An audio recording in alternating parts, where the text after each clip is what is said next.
The moment Shaq walked into the dry cleaners, he could feel it. Something was off.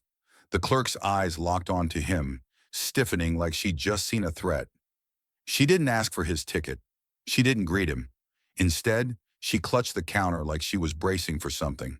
And then before Shaq could even say a word, her hand disappeared under the counter. Was she calling security? Or was it something worse? All right, before we dive into this crazy story, do me a favor. Subscribe and tell us where you're watching from. The door chime jingled as Shaq ducked through the entrance of an upscale dry cleaning store. The scent of freshly pressed clothes filled the air, mingling with the faint aroma of expensive cologne worn by the well-dressed customers in line. He adjusted the hood of his sweatshirt and stepped forward, expecting this to be a quick pickup. But something felt off. Behind the counter, a middle-aged woman with a stiff posture and a name tag reading Victoria froze mid-motion. Her polite smile vanished the moment her eyes landed on Shaq. Her gaze traveled up, way up, taking in his towering frame, his broad shoulders, and finally his casual attire. Her fingers tensed around the register. The customer ahead of him, a man in a tailored suit, received a warm, "Good afternoon, sir. Picking up or dropping off?" Shaq waited his turn. When he reached the counter, Victoria didn't extend the same courtesy. She didn't even ask for his ticket. Instead, her lips pressed into a thin line as she gripped the edge of the counter like she was bracing for something. "We don't carry whatever you're looking for," she said sharply, her voice laced with suspicion. Shaq blinked, caught off guard. "I'm here for my suit." Her jaw tightened. She didn't even glance at the racks of neatly organized clothes behind her. "I think you're in the wrong place." A hush fell over the store. Other customers stole glances, some pretending not to listen, others clearly intrigued by the tension. Shaq let out a slow breath, keeping his composure. "Nah, I'm in the right place." He reached into his pocket, pulling out his dry cleaning ticket. "Here." Victoria didn't take it. Instead, she took a step back, her hand disappearing beneath the counter. Shaq's eyes narrowed. Was she reaching for security? The room felt heavier, thick with unspoken accusations. Then Victoria's hand reappeared, but this time, she was reaching for something that could escalate things fast. The room felt like it had dropped 10 degrees. Shaq didn't move, but his senses were sharp. The way the clerk's fingers hovered over the counter, the rigid way she held herself, it was like she had already decided he was a threat. A man in line cleared his throat awkwardly. A woman near the back clutched her purse tighter, her gaze darting between Shaq and the clerk. The shift in energy was unmistakable. Suspicion, fear. Then the clerk's hand re-emerged from under the counter, but she wasn't holding a dry cleaning receipt. She slammed something down on the counter, her expression cold and unwavering. A silent alarm button. The tension in the store skyrocketed. "You need to leave, now." Her voice was sharper this time, louder, like she wanted the whole store to hear. Shaq's jaw tightened. Leave? He hadn't even said his name yet. His voice remained calm, but there was steel beneath it. "Leave? I just came to pick up my suit." The clerk barely glanced at him. Instead, she flicked her gaze toward the entrance, like she was expecting backup. "Sir, we have cameras," she said, her voice steady, but her fingers were trembling. "I don't want any trouble." Shaq let out a slow exhale, willing himself to stay cool. This wasn't new. He had seen this play out before. Different settings, same prejudice. Behind the counter, a young employee, his name tag read Mark, shifted uncomfortably. His hands fidgeted at his sides, his eyes darting between Shaq and the clerk. He knew this was wrong, but he said nothing. Shaq reached into his pocket, deliberately slow, and pulled out a crumpled receipt. "Look," he said, holding it up. "Here's my ticket. My name's on it. You can check." The clerk didn't even glance at it. Instead, she took another step back, her hand hovering over the alarm again. Shaq's patience was wearing thin. "Ma'am," he said evenly, "I'm literally showing you proof that I belong here." She squared her shoulders, her lips pursed. Then she uttered the words that flipped the situation into something far more dangerous. "Sir, I'm giving you one last chance before I call the police." The entire store held its breath. Then, the door swung open. A security guard stepped in, his radio already in hand. The tension in the room was thick enough to cut with a knife. The security guard, a stocky man in his late 40s with a no-nonsense expression, stepped further inside. His radio crackled at his side, but he didn't reach for it. Not yet. His gaze swept over the room, first at Shaq, then at the clerk, then at the nervous faces of the customers, watching it all unfold. All eyes were on him now. Shaq didn't move. He had dealt with situations like this before, where suspicion came first and reason came second. But this was blatant. The clerk, now emboldened by the security guard's presence, crossed her arms. "I asked you to leave," she said sharply, her voice carrying the same smugness as someone who thought they had already won. The security guard looked between them, frowning slightly. "What's the issue here?" The clerk huffed as if this should be obvious. "He's refusing to leave," she said, and then her voice dipped lower, the words laced with implication. "And I think he's—" She didn't finish. She didn't need to. The weight of what she was about to say hung in the air like a loaded gun. For the first time, someone else spoke up. He actually has a receipt," said Mark, the young employee behind the counter. His voice was hesitant, but firm enough to make the room shift. The clerk shot him a deadly glare. "Stay out of this, Mark." Shaq let out a slow, measured breath. He lifted his hand, revealing the crumpled slip of paper between his fingers. His voice was low but controlled. "Here, my name's right there." The security guard hesitated. He wasn't stupid. He had recognized Shaq the moment he walked in. And now, seeing that receipt, his whole stance shifted. The clerk noticed, and she didn't like it. "Oh, come on," she scoffed. "You're not buying this, are you?" Then, she made her biggest mistake. In one quick motion, she snatched for the receipt, as if she could rip it away and erase the proof altogether. But Shaq didn't move. The sheer size of him, the presence, it made the moment even more intense. The clerk realized, too late, how bad this looked. Her fingers hovered inches from his, but now she was frozen, caught in her own reckless action. The security guard exhaled sharply. "Ma'am," his voice was quieter now but firm, "I think you made a mistake." The clerk stiffened. "Excuse me?" The security guard took a step back, shaking his head. Then to Shaq, he said, "Sir, I apologize. Do you want me to handle this?" Dead silence. The color drained from the clerk's face. "What?" she sputtered, her confidence slipping. "You're taking his side?" Shaq smirked. Just a little. But he wasn't done yet. Shaq finally speaks, but his next words make the entire store go silent. The air in the store was still thick with tension when the sound of a door slamming open made everyone turn. A man in his early 60s with neatly combed silver hair and a tailored suit stormed out from the back. His sharp eyes scanned the room before landing on the clerk. Mr. Langston, the store manager. He didn't look at Shaq, not once. Instead, he walked straight to Victoria, the smug clerk, who was still standing stiffly behind the counter. "What's the problem here?" Langston asked, his tone clipped, impatient. Victoria immediately straightened, her confidence doubling now that backup had arrived. She dramatically gestured toward Shaq as if he were some kind of unruly intruder. "This man is causing a scene," she announced, loud enough for the whole store to hear. The tension cracked. A few customers exchanged uneasy glances. One woman near the door whispered something to her husband, shaking her head. They had seen exactly what had happened. Shaq's expression didn't change. He stood there calm, measured, but his jaw tightened slightly. Langston's eyes finally flicked toward him. Not in concern, not in curiosity, just irritation. He nodded without asking for an explanation, without even looking at the receipt still clutched in Shaq's hand. Shaq inhaled slowly. He'd seen this pattern before, the silent alliance between people who thought their word held more weight than others, but he wasn't about to let it slide. "You might want to check my ticket before assuming things," Shaq said, his voice steady, controlled. Langston gave a forced, exasperated sigh, like this was a waste of his time. Victoria, however, smirked, that nasty, knowing smirk that said she was certain of how this was going to play out. "Fine," she said, crossing her arms, "but don't get mad when I prove you don't belong here." The room went quiet as Victoria snatched the ticket and instantly regretted it.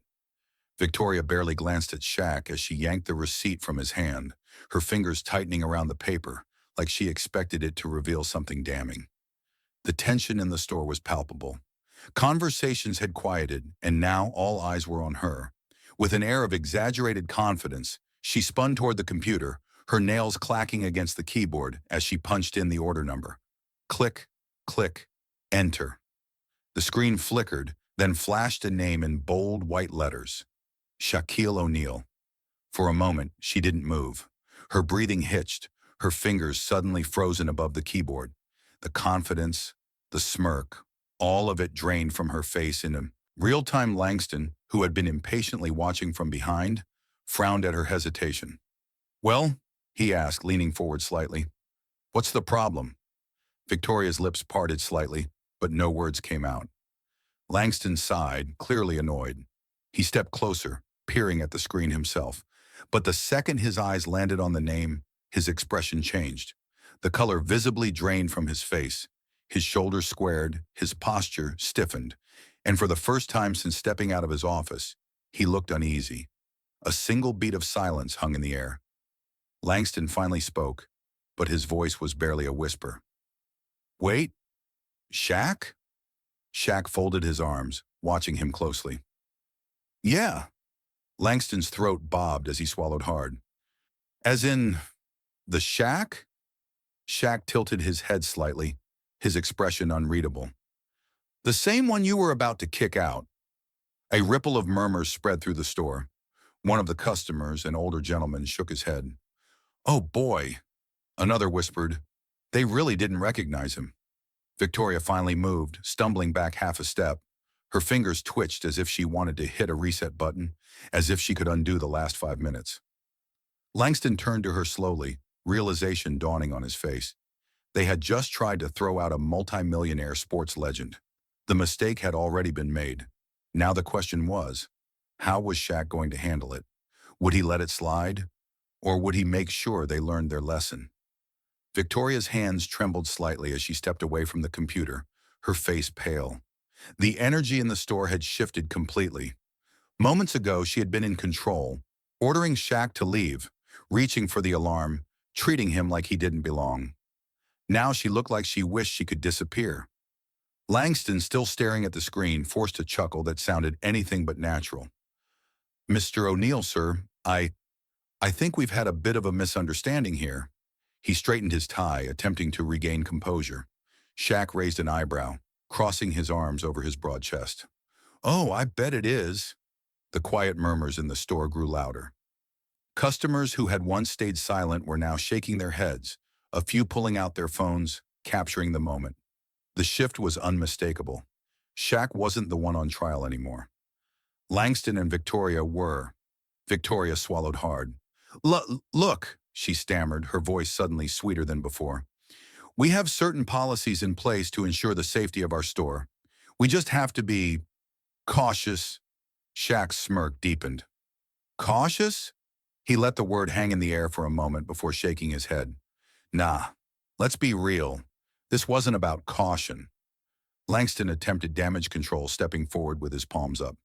"We meant no offense, sir. It's just, well, you have to understand. We get all kinds of people in here, and sometimes we have to be careful." Shaq tilted his head.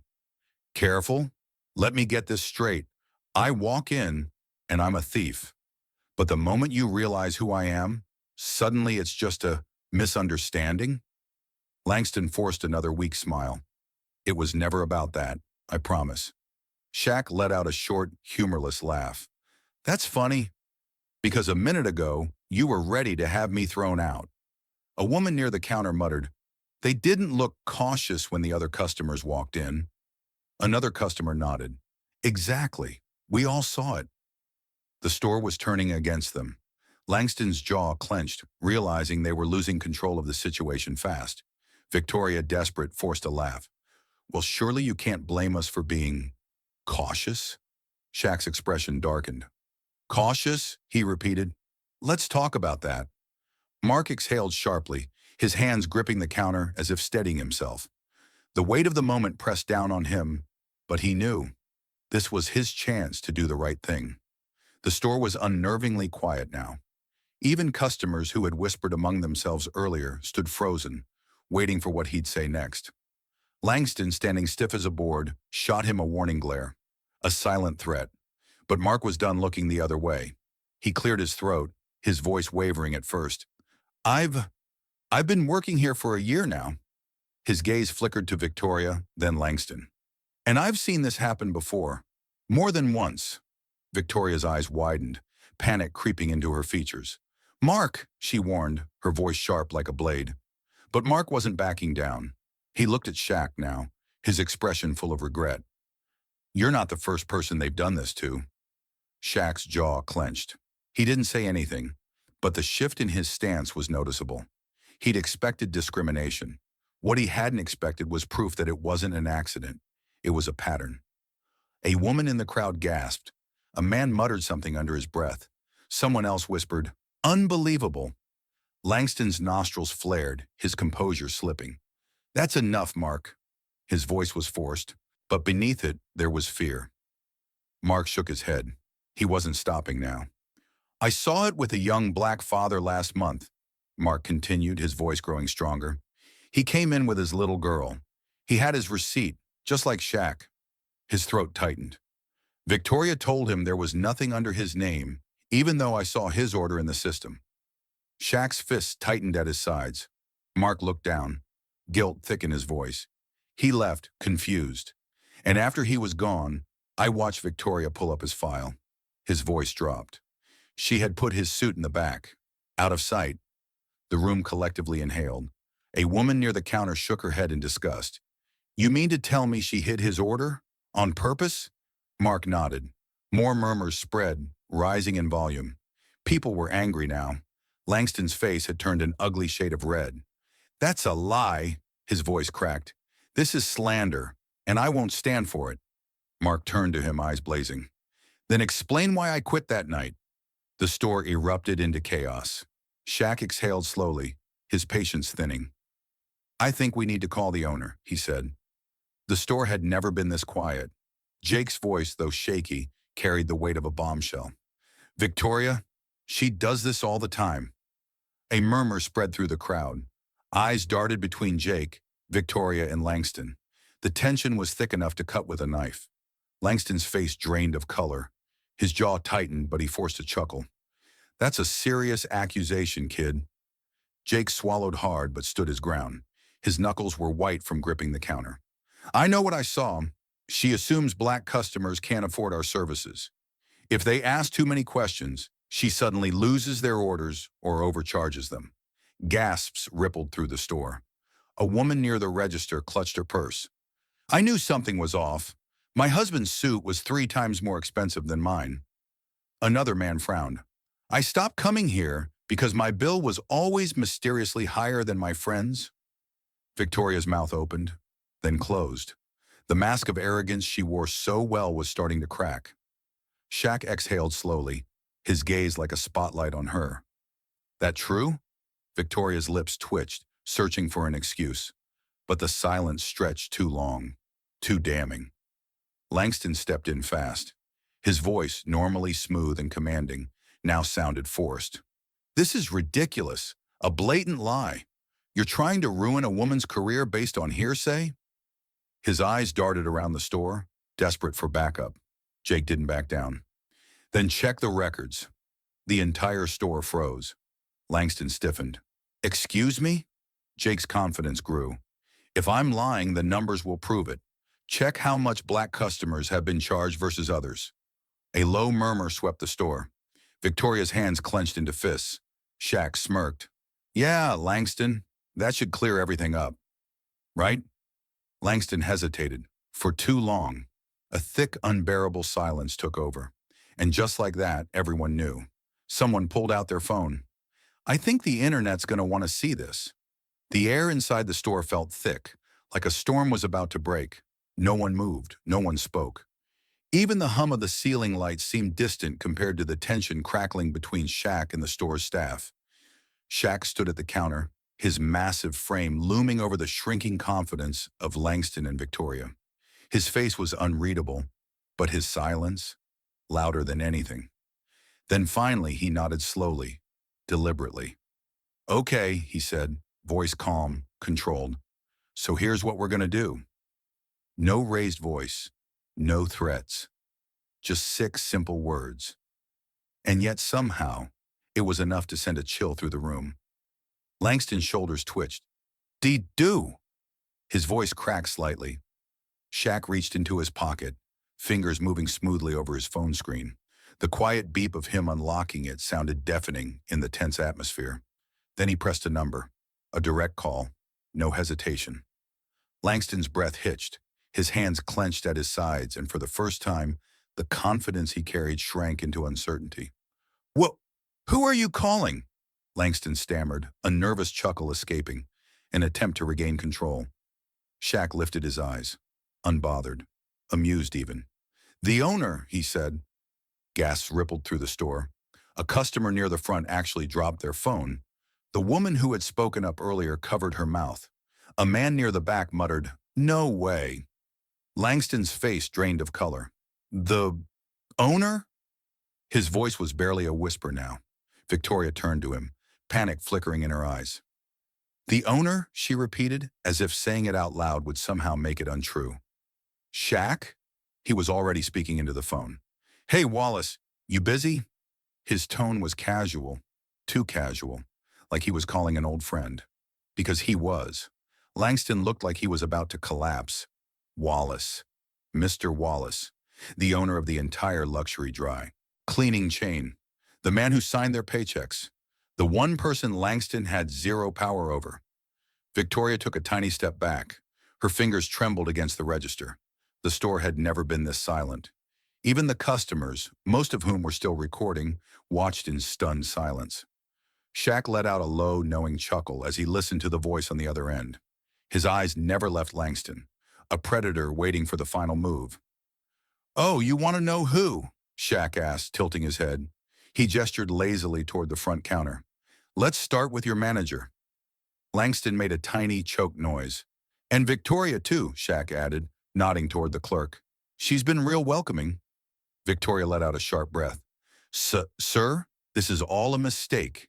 He's twisting things." Shaq's eyebrow lifted. "Am I?" Langston scrambled. "Sir, maybe we can—" Shaq held up a hand. A simple, small motion, but it shut Langston up immediately. His focus returned to the phone. On the other end, Mr. Wallace's voice had changed. It was no longer curious. It was sharp, cold. Langston heard it, and the fear settled deep in his chest. Shaq's smirk deepened. He exhaled through his nose, slow and deliberate, before saying, "Yeah? You want to talk to them yourself?" He extended the phone toward Langston. The man froze. Langston hesitated, his fingers barely brushing the phone. His entire career, the power he thought he had, hung by a thread. And from the way Shaq was looking at him, that thread was about to snap. Langston's hands twitched as Shaq extended the phone toward him. The weight of the moment crushed his usual arrogance, leaving only panic behind. Everyone in the store stared. The customers, the employees, even Victoria, frozen in place. No one dared to speak. The air itself felt like it was waiting for what would happen next. Shaq's voice was calm but firm, unshaken, unbothered. "Take it," he said, tilting his head slightly. Langston swallowed hard. His fingers hovered over the phone, hesitant, trembling. Then finally he grabbed it. Hello?" His voice cracked. The silence from the other end stretched too long, just enough to make him sweat. Then Mr. Wallace spoke. His voice, sharp, cold, dangerous. "Langston." The way he said his name, like a warning, like a judge reading a sentence, made Langston's stomach drop. Sir," Langston stammered. There's been a misunderstanding." Shaq folded his arms, watching. Wallace didn't bother entertaining the excuse. "Is it true?" Langston's eyes darted towards Shaq, then Victoria, then the crowd of unforgiving faces. He couldn't lie. Not with half the store recording. Well, technically, is it true?" Wallace's voice was steel. Langston squeezed his eyes shut. He could feel every gaze burning into him. "Yes," he finally whispered. The store was so silent that even the smallest sound, a chair shifting, a breath, felt deafening. Then Wallace exhaled, slowly, deliberately. I see, he said, but his tone, it was worse than yelling. It was final. Langston gripped the phone tighter, as if that would save him. Mr. Wallace, you're fired. The words slammed into him like a brick wall. Langston's knees nearly buckled. His mouth opened, but nothing came out. Wallace wasn't done. And Victoria? She gasped. Wait, you're done too. A sharp murmur spread through the store. Customers exchanged satisfied glances. Employees, especially Jake, looked relieved. Victoria's lip quivered. Sir, please. Wallace cut her off. I don't tolerate discrimination in my stores. You had your chance. Shaq arched a brow. Guess that's that. Langston stared at Shaq. His career, gone. Just like that. Langston looked around the store, searching for sympathy, but all he saw were faces that had already decided. There would be no saving him. Langston staggered back as if Wallace's words had physically hit him. His mouth opened, then closed, his brain scrambling for something, anything to save himself. Fired? He stuttered. His voice cracked under the weight of shock and panic. The customers in the store murmured in approval. Some exchanged satisfied glances. Others pulled out their phones, still recording. Wallace's tone was firm, final, and ice cold. You heard me. Langston's eyes darted to Victoria, hoping for support, but she looked just as horrified. This isn't fair, Victoria blurted out, stepping forward. I was just following protocol. Wallace's head snapped toward her. Protocol? He scoffed. Is that what you call profiling and mistreating a paying customer? Victoria's face burned red. I don't need to hear it. Wallace cut her off, waving a dismissive hand. You're done. Pack your things. A sharp gasp rippled through the crowd. Victoria took a step back. Her hands trembled. Sir, please, I've been here for years. And that's the problem, Wallace interjected. His voice was sharp, unforgiving. For years, you've been getting away with this. But today, you picked the customer. All eyes turned back to Shaq. He hadn't said much. He hadn't needed to. But now, he stepped forward, arms crossed, voice steady but firm. That's what happens when you judge people before knowing them. Victoria flinched. Langston's breathing grew erratic. He turned to Wallace one last time. Sir, please. I've got a family to take care of. Wallace's expression didn't soften. And how many families have you disrespected in this store? Langston had no answer. The silence stretched. Then, clap, one customer, then another. Then the entire store erupted into applause. Shaq nodded once, satisfied. He didn't need to say anything else. Langston and Victoria stood frozen, their entire world crumbling, while the store celebrated justice finally being served. The applause died down, but the electricity in the air remained. Langston and Victoria stood frozen, their careers crumbling before their eyes. But Shaq? He wasn't done yet. He turned toward Jake, the young employee who had dared to speak the truth. How long you been working here? Shaq asked, his deep voice cutting through the tension. Jake hesitated, still stunned by everything unfolding. 2 years, sir. Shaq nodded, then grinned. Not anymore. The crowd gasped. Even Jake's face fell for a split second, until Shaq finished his sentence. You're the new manager. The store exploded in cheers. Jake's jaw dropped. What? His voice barely came out. Are you serious? Shaq reached out, shaking Jake's trembling hand. Yeah, man, you earned it. Now run this place right. Tears welled up in Jake's eyes, his breath shaky. I won't let you down. Langston let out a weak protest. You can't. He's just a... Wallace shot him a deadly glare. I'd stop talking if I were you. Shaq picked up his dry cleaning, threw Jake one last nod and headed for the door. The customers parted like the Red Sea, cheering him on. Victoria and Langston, silent, stunned, careers over. As Shaq stepped outside, the store behind him had changed forever, and the world was about to hear every detail.